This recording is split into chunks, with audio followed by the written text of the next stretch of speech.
The Council of Europe will launch a probe into pharmaceutical companies accused of manipulating swine flu data. This follows a claim by a renowned German scientist that vaccine manufacturers pressured the World Health Organization into declaring a swine flu pandemic, seeking to increase profits. RT's Laura Emmett has more. It was supposed to be a deadly pandemic, but it's so far nothing more than a serious cold. And it's left a lasting headache, as a debate rages over whether pharmaceutical companies deliberately misled governments about the seriousness of swine flu to make them stockpile vaccines. The legal standards organisation, the Council of Europe, will gather the arguments. Britain has spent a fortune on preparations. We've caused a great deal of stress to the population. People are very anxious about it.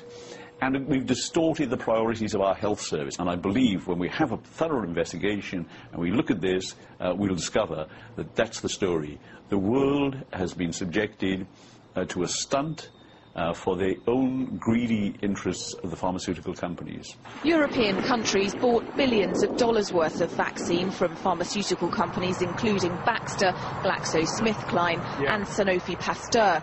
Some of the contracts included a clause where governments could get out of buying the drugs if they were no longer needed, but some, notably ones with GlaxoSmithKline, did not.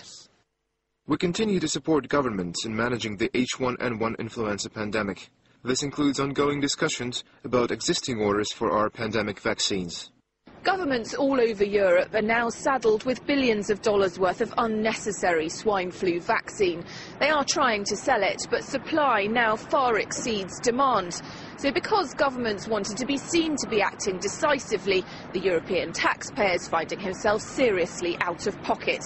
Health expert Gawain Tola says farmers will be farmers, and it's governments who should have been less gullible. Pharmaceutical companies, of course, have a huge economic interest in encouraging concern over health.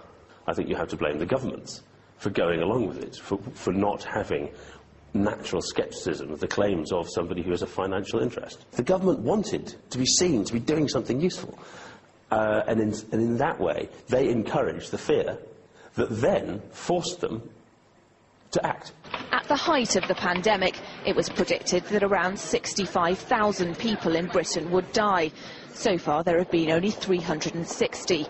Critics of the World Health Organization, which dubbed swine flu a pandemic, said it was clear from early on that the illness wouldn't be as serious as first thought. Also, it was initially believed that 2 vaccinations would be needed to protect against the virus.